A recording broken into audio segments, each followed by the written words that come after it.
রাত গভীর, গাজার আকাশে আগুনের লেলিহান শিখা। বিস্ফোরণের প্রতিটি শব্দ যেন আকাশকে ফুঁড়ে চিৎকার করে জানিয়ে দিচ্ছে এখানে জীবন আর মৃত্যুর মধ্যে কোনো ব্যবধান নেই। ধ্বংসস্তূপের নিচে চাপা পড়া মানুষের আর্তনাদ বাতাসে মিশে গেছে। এক মায়ের কণ্ঠ ভেসে আসছে, আমার বাচ্চাকে বাঁচান। কেউ কি শুনতে পাচ্ছেন? কিন্তু এখানে কেউ কারো কান্না শোনে না। এখানে কান্নার চেয়ে বড় শব্দ হলো ক্ষেপণাস্ত্রের গর্জন। ইফতারের পর ক্লান্ত শরীরে একটু বিশ্রামের আশায় যে পরিবার শুয়ে পড়েছিল, কয়েক সেকেন্ডের ব্যবধানে তারা ধূলিসাৎ হয়ে গেল। একটি শিশুর ছোট্ট হাত ধ্বংসস্তূপের নিচ থেকে বেরিয়ে আছে, কিন্তু তার শরীরের আর কোনো অংশ নেই। এটা যুদ্ধ না, এটা নিছক প্রতিরোধের বিরুদ্ধে লড়াই না, এটা একপাক্ষিক গণহত্যা। ইসরায়েল এবং হামাসের মধ্যে যুদ্ধবিরতি বলবৎ ছিল। বিশ্ব আশায় ছিল হয়তো কিছুটা শান্তি আসবে, কিন্তু শান্তি আসেনি, বরং নতুন রক্তপাত শুরু হলো।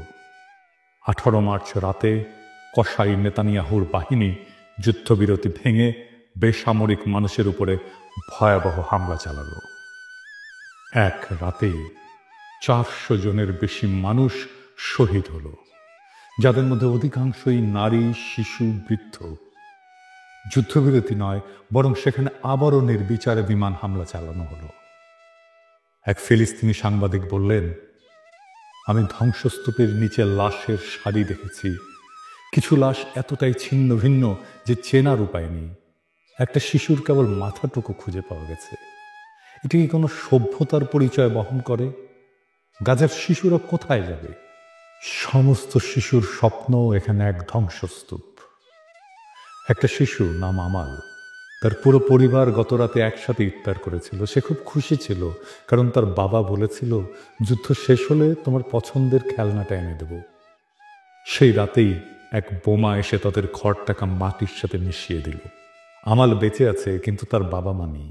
তার ছোট ভাইটি তার হাত ধরে শুয়েছিল, কিন্তু এখন সে নিথর। গাজার প্রতিটি শিশুই এখন এতিম। তারা আর বাবা মায়ের গল্প শুনবে না, তারা স্কুলে যাবে না, তারা আর খেলতে পারবে না। তাদের জীবন এখন একটাই, জীবন থেকে পালাও। এই বর্বরতা কি প্যারিসে ঘটলে বিশ্ব চুপ থাকতো? আর যদি লন্ডন, নিউ ইয়র্ক বা প্যারিস, বার্লিনে এমন একটা হামলা হতো, তাহলে কি বিশ্ব এতটাই নিশ্চুপ থাকতো? যদি প্যারিসের শিশুদের উপরে বোমা ফেলা হতো, তাহলে কি জাতিসংঘ শুধু নিন্দা প্রকাশ করত?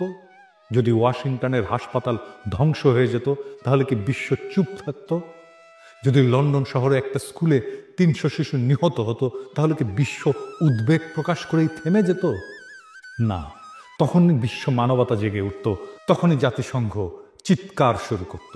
কিন্তু যেহেতু এই হত্যাযজ্ঞ গাজায় হচ্ছে, তাই বিশ্বের বিবেক ঘুমিয়ে আছে। কিন্তু এই নীরবতা কি চিরকাল থাকবে? একজন বাবা তার মৃত সন্তানের নিথর দেহের পাশে বসে আছে। শিশুটির হাতে আঁকা ছিল একটা ছবি, একটা সূর্য, একটা ঘর আর একটা ছোট্ট পরিবার। কিন্তু সেই ঘর এখন ধ্বংস হয়ে গেছে। সেই বাবা এখন নিঃস্ব। তার চোখ দিয়ে অশ্রু ঝরছে না, কারণ গাজার মানুষ এত কেঁদেছে যে তাদের চোখের পানিও শুকিয়ে গেছে। তিনি শুধু একটাই প্রশ্ন করেছেন, কবে থামবে এই গণহত্যা? ইসরায়েল কি চায়? ইসরায়েল জানে, তারা যত বেশি ফিলিস্তিনিদের হত্যা করবে, তত সহজ হবে তাদের দখলদারি। প্রথমে তারা ফিলিস্তিনিদের জমি কেড়ে নিল, তারপর তাদের ঘরবাড়ি ধ্বংস করলো, তারপর তাদের খাদ্য পানি বন্ধ করলো। এখন তারা একে একে হত্যা করছে, যাতে কেউ বেঁচে না থাকে।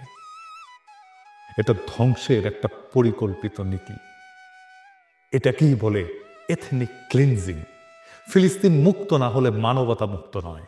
গাজা পুড়ছে, কিন্তু শুধু গাজা নয়, এই আগুন একদিন পুরো বিশ্বকে গ্রাস করবে। আজ যদি ফিলিস্তিন মুক্ত না হয়, তাহলে মানবতা কোনোদিন মুক্ত হবে না। আর যদি গাজার শিশুরা বাঁচতে না পারে, তাহলে পৃথিবীর কোনো শিশুই নিরাপদ নয়। আজ যদি আমরা চুপ থাকি, তাহলে একদিন আমাদের ঘরেও আগুন লাগবে, তখন কেউ আমাদের জন্য কথা বলবে না। এখন প্রশ্ন হলো, এই হত্যাযজ্ঞ কবে থামবে? পৃথিবী কি নীরব দর্শকের ভূমিকা পালন করবে? আজ গাজার রাস্তায় শিশুরা কাঁদছে, তাদের বাবা মা মৃত, আর আমরা যারা নিরাপদ ঘরে বসে এই ঘটনা দেখছি। আমাদের কি কিছুই করার নেই? অন্তত কণ্ঠ তো তোলা যায়। বিশ্বজুড়ে সাধারণ মানুষ সোচ্চার হচ্ছে, কারণ গাজার মানুষ শুধু একটা জিনিস চায়, জীবন। গাজার আকাশে আজও আগুনের গোলা উড়ে বেড়াচ্ছে। বাচ্চারা যখন মায়ের কোল জড়িয়ে ধরে কাঁদছে, তখন ইসরায়েলের যুদ্ধ বিমান তাদের ঘরগুলো একের পর এক মাটিতে মিশিয়ে দিচ্ছে। এই নৃশংসতা কেবল গাজার বিরুদ্ধে নয়, একটা মানবতার বিরুদ্ধে নৃশংসতা, এটা মানবতার বিরুদ্ধে এক নির্মম অপরাধ। তাই আজ যারা আমার এই এপিসোডটি দেখছেন, তাদের সকলেরই মনে রাখা উচিত, গাজার মানুষ আজ আমাদের সাহায্যের জন্য চেয়ে আছে। আমরা কি চুপ থাকবো, নাকি তাদের পাশে দাঁড়াবো? পৃথিবীর বিবেক কি জাগবে, নাকি আরো হাজারো শিশু ধ্বংসস্তূপের নিচে চাপা পড়বে নিঃশব্দে? মাহমুদ নামের এক ছোট্ট ছেলেকে উদ্ধারকারী দল ধ্বংসস্তূপ থেকে বের করেছিল। তার নিথর দেহের পাশে ছিল একটা স্কুল ব্যাগ।